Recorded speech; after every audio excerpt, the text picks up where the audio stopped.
Hello friends, പുതിയൊരു promo റിവ്യൂയിലേക്ക് എല്ലാ കൂട്ടുകാർക്കും സ്വാഗതം.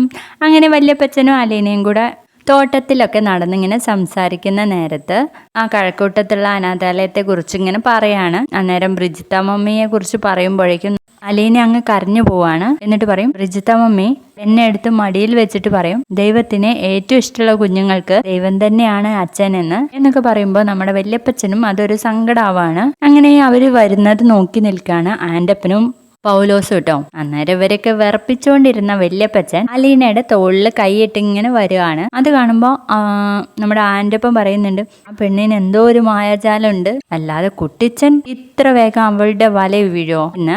അതിനുശേഷം നേരെ നമ്മുടെ അവതക്കുട്ടി സ്റ്റാൻലിയുടെ അടുത്ത് ചെന്നിട്ട് പറയുന്നുണ്ട്, എടാ എന്റെ കുടിയൊക്കെ കുറച്ച് നിർത്തണം, നീ അങ്ങ് വീണുപോയാൽ അവൾക്ക് പിന്നെ ആരാ ഉള്ളത്? നിനക്ക് എന്തെങ്കിലും സംഭവിച്ചാൽ പിന്നെ നിന്റെ ഭാര്യ വീട്ടുകാരും എല്ലാവരും വന്ന് അവളെ ആദ്യം എടുത്തു കളയും, എന്നെയും ഇവിടുന്ന് എടുത്തു കളയും എന്നൊക്കെ പറയുമ്പോൾ അതിനെക്കുറിച്ച് ഇങ്ങനെ ചിന്തിക്കുന്നുണ്ട് സ്റ്റാൻലി. പിന്നീട് കാണിക്കുന്നത് നമ്മുടെ ബാലേന്ദ്രന്റെ അടുത്ത് വൈജയന്തി ജോലിക്ക് പോകുന്ന കാര്യം ഇങ്ങനെ പറഞ്ഞുകൊണ്ടിരിക്കുകയാണ്. ഞാൻ ജോലിക്ക് പോവാണെന്നുള്ളത്. നീ ജോലിക്ക് പോയിക്കോ, അതൊക്കെ എന്നോട് എന്തിനാ പറയുന്നതെന്ന് ചോദിക്കുന്നു. നീയും ഞാനും തമ്മിലുള്ള ചോദ്യം പറച്ചിലൊക്കെ തുടർന്നാലേ പിന്നെ നീയൊന്നും ഇവിടെ നിൽക്കത്തില്ല എന്ന് മുഖത്ത് നോക്കി പറയാട്ടോ വൈജയന്തിയുടെ. അന്നേരം വൈജയന്തിക്ക് ഒന്നും മനസ്സിലാകാതെ ഇങ്ങനെ നോക്കി നിൽക്കുന്നുണ്ട്. പിന്നീട് നമ്മുടെ ബാലേന്ദ്രൻ കാർ എടുത്ത് പോകുന്ന നേരത്ത് കൃഷ്ണമോള് വന്നിട്ട് ചോദിക്കും, അച്ഛൻ ഓക്കെ അല്ലേന്ന്.